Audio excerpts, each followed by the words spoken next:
Assalamualaikum warahmatullahi wabarakatuh. Halo, nama saya Suci Tasya Aulia dari kelas 12 MIPA E. Pada kesempatan kali ini saya akan menyuguhkan video sebagai tugas praktik dari Bapak Mukmin selaku guru fisika saya dengan kompetensi dasar menentukan hubungan antara gaya, massa, dan juga percepatan benda. Yuk kita lanjut, simak videonya ya.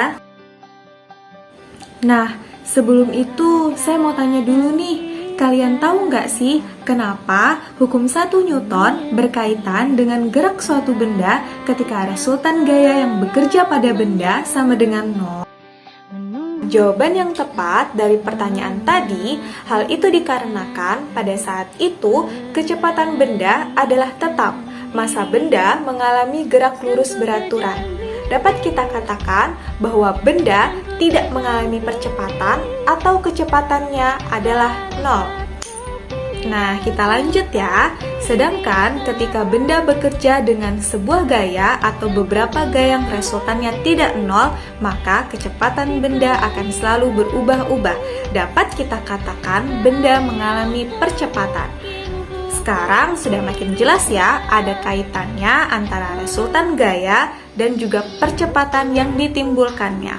Kaitan inilah yang akhirnya diselidiki oleh Newton sehingga Newton berhasil mencetuskan hukum keduanya tentang gerak yang disebut dengan hukum 2 Newton. Sekarang aku mau kasih tahu kalian nih supaya kalian tahu dan kalau ada yang lupa jadi ingat lagi. Gimana sih bunyinya hukum 2 Newton? Hukum 2 Newton berbunyi, percepatan yang dihasilkan oleh resultan gaya yang bekerja pada benda berbanding lurus dengan resultan gaya atau searah dengan resultan gaya dan berbanding terbalik dengan massa benda. Kalian juga harus tahu nih, gimana sih rumus hukum 2 Newton?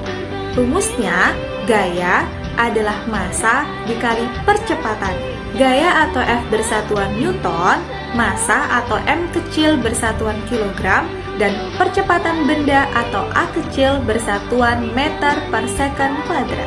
Nah, ini nih yang kita tunggu-tunggu, melakukan percobaan untuk menemukan atau membuktikan hubungan antara gaya, massa, dan juga percepatan benda. Pada percobaan pertama, kita menggunakan 2 buah bola sepak plastik dan stopwatch untuk menghitung kecepatan dari masing-masing bola. Letakkan bola pada lantai berkeramik yang luas. Kedua bola basket didorong dengan gaya yang berbeda, F1 dan F2. F1 lebih besar daripada F2, massa atau M-nya tetap.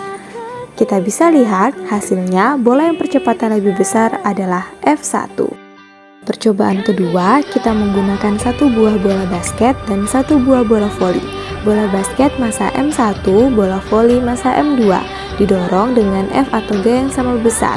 Pada percobaan ini didapatkan hasil bahwa percepatan yang lebih besar adalah bola voli. Dari seluruh rangkaian percobaan yang telah kita lakukan bersama, dapat disimpulkan bahwa hubungan antara gaya, massa, dan juga percepatan benda dapat dilihat dari rumus hukum 2 Newton. Ketika massa suatu benda diperkecil, maka gaya yang bekerja pada benda akan semakin besar, percepatan juga semakin besar. Begitu sebaliknya, ketika massa suatu benda diperbesar, maka gaya yang bekerja pada benda akan semakin kecil, percepatan juga semakin kecil. Kalian harus ingat, rumusnya adalah gaya M dikali A. Gaya berbanding lurus dengan percepatan dan berbanding terbalik dengan massa benda. Terima kasih ya sudah mau meluangkan waktunya untuk menonton video saya dan mau belajar bersama saya.